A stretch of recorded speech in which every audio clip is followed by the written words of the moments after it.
Boa tarde, galera. Sejam todos bem-vindos a mais uma videoaula de Ciências da Natureza. Quem fala é o professor Moisés. Espero que todos estejam bem, ok? Bom, galera, conseguimos, né? Finalmente terminamos aquela parte de revisões do capítulo que vimos anteriormente às férias, né? Para lembrar, as três primeiras aulas, como essa é a número 4, então isso quer dizer que as aulas 1, 2 e 3 somente estávamos revisando conteúdos já vistos anteriormente às férias. Agora, para a nossa aula número 4, iremos estar introduzindo, né, adentrando a uma nova unidade ou capítulo, que quem tiver o livro aí, eu creio que todos têm o livro, vai se encontrar aí na página 84, beleza? Página 84, capítulo número 3, que tem como tema por que o ar é tão importante. Então, gente, nesta unidade iremos estar tratando aí iremos estar estudando a importância do ar. Primeiro a gente vai estudar o que ele é, né? Do que ele é formado, quais são as principais características dele. E enfim, a gente vai estar estudando aí que o ar ele não é só uma coisa, né? Ele é um conjunto, né? Ele é formado por vários, como pode dizer, vários componentes. A gente vai estar estudando aí os principais componentes deles. Então, de antemão, já pega o seu livro aí, abre na página 84 e vamos para a aula, ok? E para começar, galera, a gente vai estar estudando o ar atmosférico, né?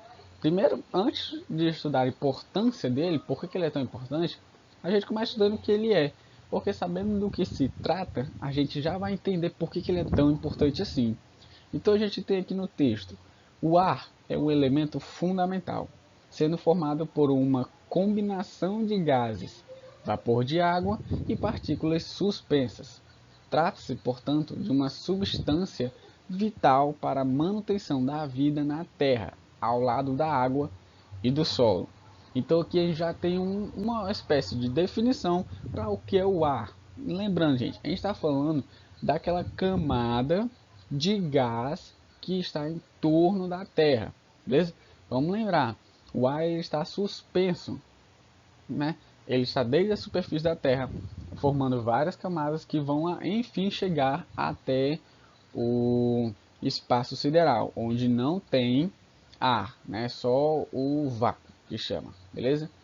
Então, a gente já entendeu também que o ar ele não é só uma coisa, ele é composto, né? Uma combinação de gases no plural, então ele vai ter vários tipos de gases na sua composição. Uns vão estar em maior quantidade e outros em menores quantidades. Vai também ter um componente muito importante que é o vapor de água, certo? Esse componente ele vai definir muitas características das regiões dos planetas. Bem comum a gente tem os climas, né?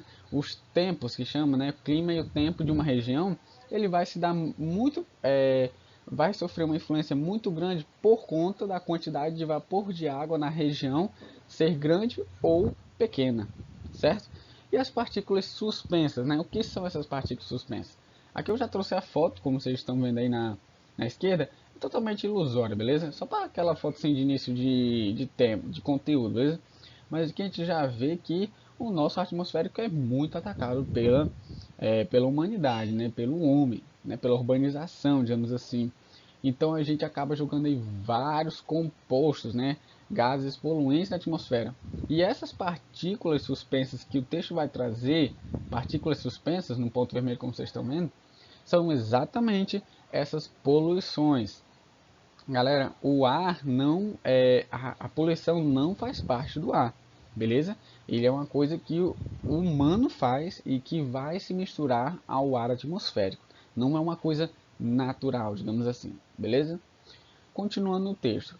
Essa mistura de gases que formam o ar envolve todo o planeta Terra, formando a atmosfera terrestre, camada de gás que envolve o planeta. Porém, o ar não se encontra somente na atmosfera, comumente é encontrado no solo e nos corpos de água, oceanos, rios e lagoas, etc. Né? Então a gente já entende, né? Eu já tinha falado um pouco sobre isso, que essa mistura de gases que formam o ar, ela se encontra numa camada que engloba toda a Terra. É só você pensar assim, pega, digamos assim, uma bola, É só você pensar que tem você pinta toda essa bola. Pronto. Você pega uma bola, pinta ela de qualquer cor, digamos vermelho. Você pinta a bola toda de vermelho. Essa coisa vermelha que você pintou seria a ilustração da nossa camada de gás, que é a atmosfera terrestre. Beleza? Então a atmosfera terrestre é uma camada que engloba a Terra, que é formada aí, né, pelos gases que formam o ar, tá certo? Também na atmosfera vão se encontrar também, obviamente, o vapor de água e as partículas suspensas, ok? E vale lembrar, gente, o ar ele não se encontra só aqui onde nós estamos, né? Na superfície da Terra, digamos assim, né? Acima da superfície, que é a troposfera. Ela não se encontra só ali.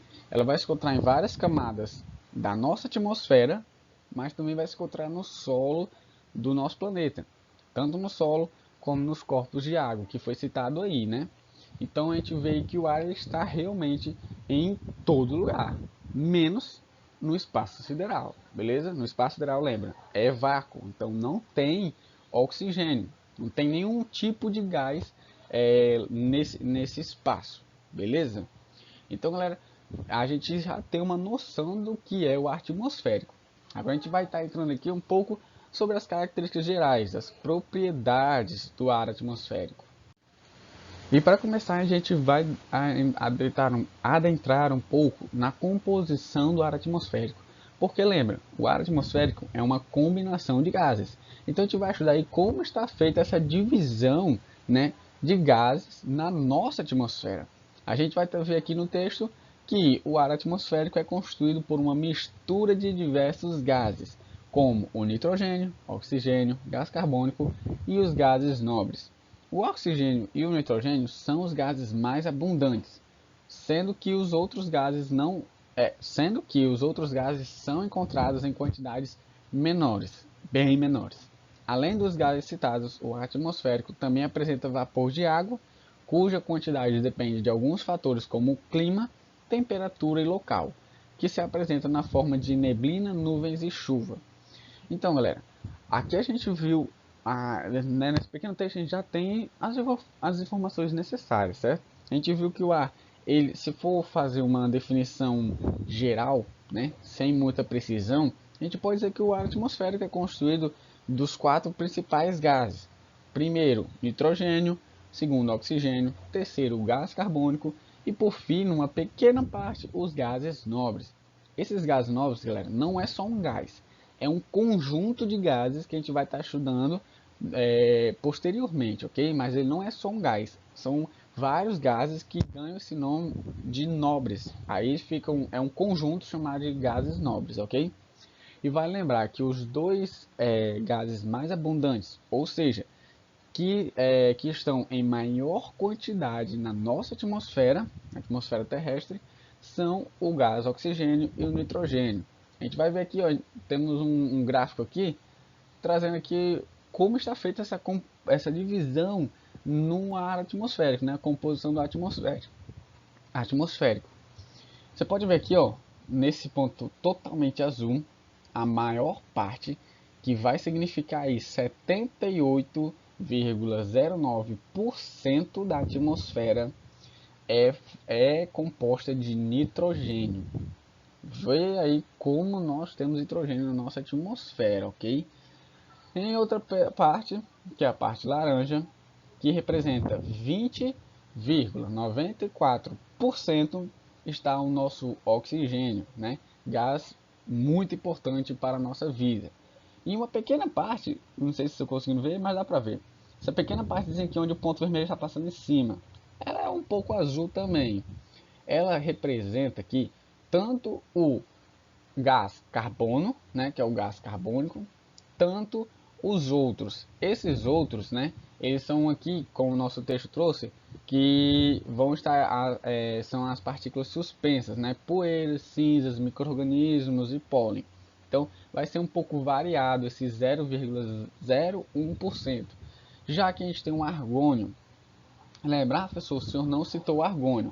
O argônio é um tipo de gás nobre, então ele faz parte dos gases nobres. Então ele está aqui só para representar os gases nobres. Porque se a gente for botar o nome de todos os gases nobres, ia ficar um pouco grande aqui na imagem. A gente botou só um, que é o argônio. E em 0,03% temos o dióxido de carbono, que é outro nome, né, digamos assim, para o gás carbônico. Beleza? Então a gente vê aí que a nossa atmosfera se encontra basicamente totalmente formada por nitrogênio e uma pequena parte de oxigênio e uma pequena parte muito pequena de gases nobres e o nosso gás carbônico e os gases poluentes, né? Não pode esquecer aí dos outros. Não é só gases poluentes, né? Porque a gente tem aí os pólens também, né? O pólen, que é muito importante para o reino plantar, né? As plantas, digamos assim. Então, galera, essa é a divisão do nosso ar atmosférico. Então, se você já pensa aí, ah, professor, eu respiro todo esse ar, todos esses componentes? Respira. Quando a gente está respirando aqui, como você está respirando agora, nesse exato momento, quando você ingere, né, você inspira, coloca o ar para dentro, você está colocando aí oxigênio, nitrogênio, está botando os gases novos, está botando o gás carbônico, está botando as partículas suspensas, muitas coisas aí dentro. Porém, o seu organismo ele não captura, ele não absorve esses gases, ele só absorve no caso, o oxigênio, beleza? Então, o resto vai ser normalmente, você não respira, você ingere o ar e depois solta. Aquele que você solta é tudo aquilo que você não necessita. Ou seja, você vai estar botando para fora aí nitrogênio, gás carbônico, os micro-organismos, as partículas suspensas, tudo que você não vai utilizar, ou seja, tudo que não for oxigênio. Mas, né, a gente tem que nas partículas suspensas, né, os poluentes, eles vão atacar o nosso organismo. Então, alguns poluentes podem ser absorvidos pelo nosso organismo, beleza? Isso não é bom, obviamente. Mas agora, algo que a gente tem que ter em mente é que a grande maioria do nosso ar não é formado por oxigênio. E lembre, qual é o gás que nós respiramos? Qual é o gás mais importante para a vida? Né? Todo animal, né, todo ser vivo, ele basicamente respira. Então ele vai precisar aí de um gás. E é obviamente o nosso gás oxigênio, certo? Que se encontra só vamos aproximar aqui para 20% da atmosfera. Então nós, seres vivos, os seres humanos, como por exemplo, só estamos vivos por conta que existe 20% de oxigênio na nossa atmosfera terrestre. Se esses 20% chegar a acabar, nós obviamente não iremos conseguir sobreviver, porque não respiramos nitrogênio, que se encontra em grande parte, e nenhum desses outros gases que compõem o ar atmosférico, ok? Beleza, galera? Então aqui a gente já estudou como é composto o nosso ar atmosférico.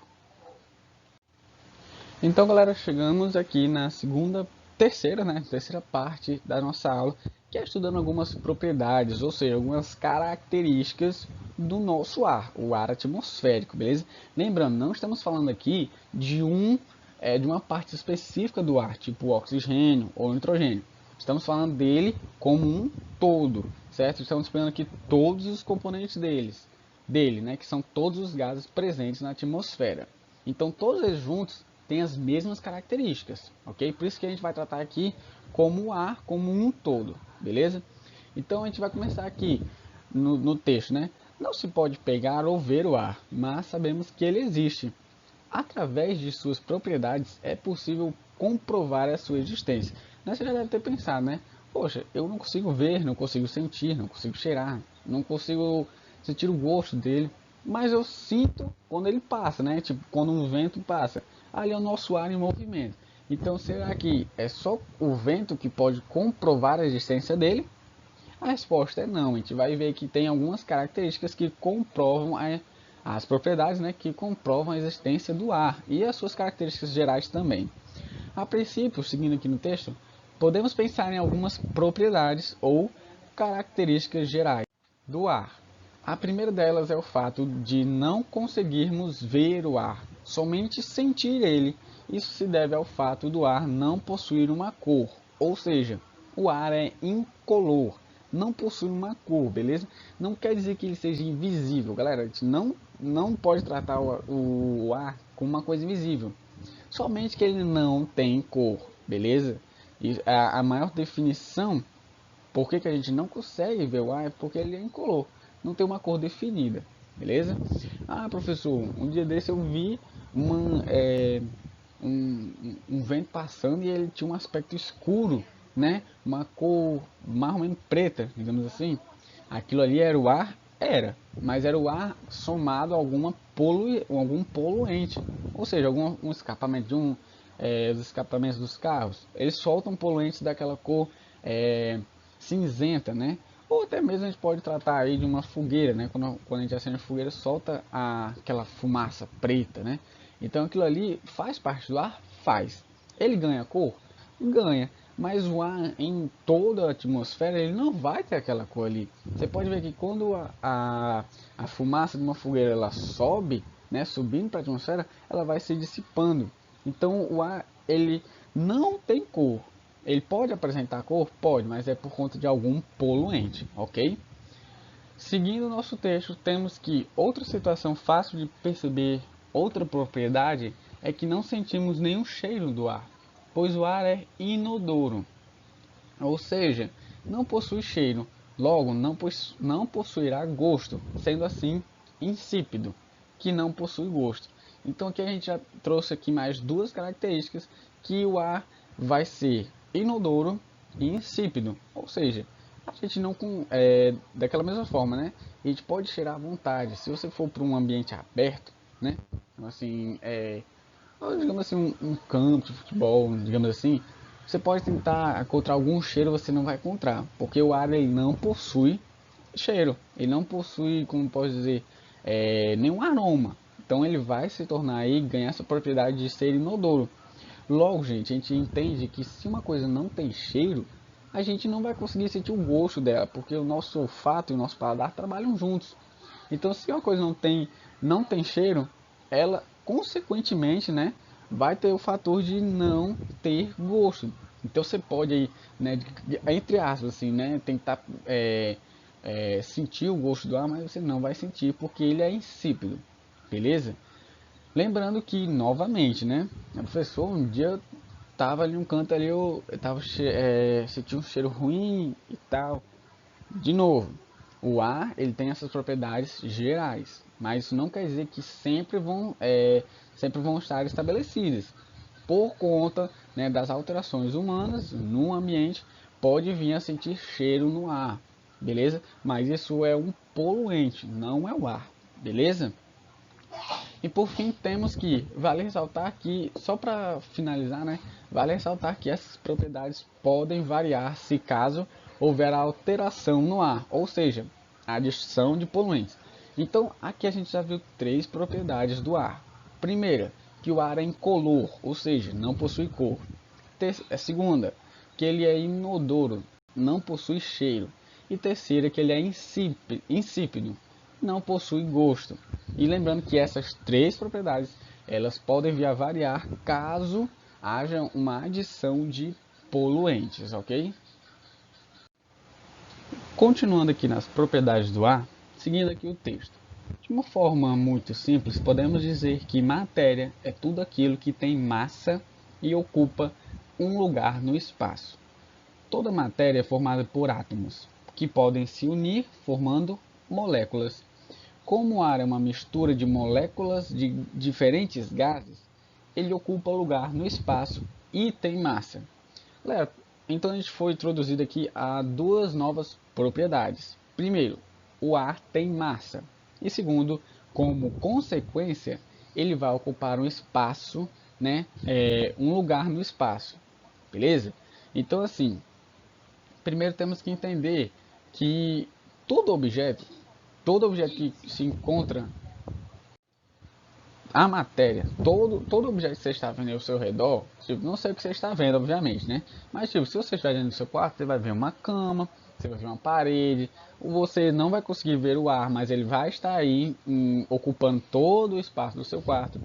Tudo isso é matéria, matéria que pode se encontrar em três estados fundamentais. Lembrando, o estado sólido, o estado líquido e o estado gasoso, né? A gente tem um exemplo, né, muito popular, que é o da água. Quando a água está no estado sólido, é aquele famigerado gelo, né, que é formado aí nas geladeiras, naqueles cubinhos. Aquilo ali é a água no seu estado sólido. Quando a água ela está no estado líquido, ela vira realmente, ela ganha o nome de água, né, que a gente bebe, tem água para tomar banho e diversas funções que a água possui. Já quando ela entra no seu estado gasoso, ela se torna um gás, né? Que temos como exemplo, né? O nosso ar, ele está no estado gasoso, ele é um gás, beleza? Só que a gente tem que lembrar que ele, mesmo sendo gás, mesmo não conseguindo ver, né, o nosso ar, ele ainda é uma matéria e toda matéria tem massa e por consequência vai ocupar um lugar no espaço, beleza? Então, essa é como eu posso dizer, esse é o embasamento que você tem que ter para entender que mesmo o ar não possuindo cor, não dá para ver, sentir, ele possui massa, ele tem peso, como nós. Quando a gente tem massa, né? Massa muscular, tecidos e tal. E isso tem um peso. Quando a gente vai numa balança, a gente está medindo aí o nosso peso, né? 45 quilos, gente magrinha aí, né? Sei lá, outros vai para 60 e tal. Aquilo ali é o nosso peso. O ar também tem o seu peso, só que é muito menor do que o nosso, né? Porque a gente está falando aí de pequenas moléculas de gás, ou seja, coisas muito leves. Porém, mesmo sendo muito leves, elas vão possuir massa e vai ocupar um lugar no espaço. É isso que você tem que ter em mente, beleza? E bom, galera, para finalizar essa parte de propriedades, temos mais duas propriedades a serem estudadas nesta aula, beleza?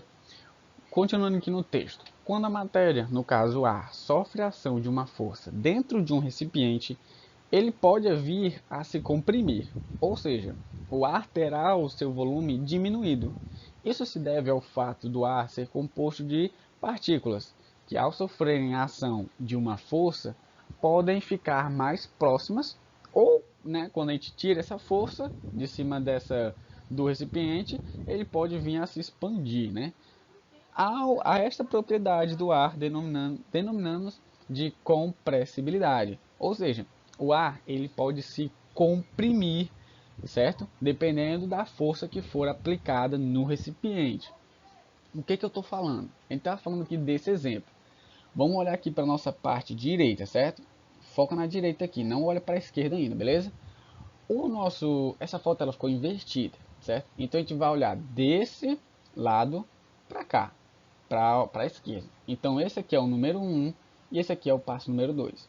No passo número 1 nós temos o que? Vamos para os componentes. Nós temos aí uma seringa, com duas mãos, né? Direita e esquerda. E nesse, a gente sabe que no espaço que não tem nada na seringa, está o nosso ar, que a gente não vê, mas a gente sabe que ele está lá dentro. Né? Como a gente pode ver aqui, ó, o ar nas partículas de gases, diferentes gases que vão estar presentes no ar. Bom, a gente vai pegar aquela parte da seringa que vai abrir ou fechar, né? Aquela parte que vai retirar, aquela parte que retira ou coloca, por exemplo, sangue e tal, certo? E na ponta, onde a substância, a gente vai tampar ela. Por quê? Porque o gás já está lá dentro.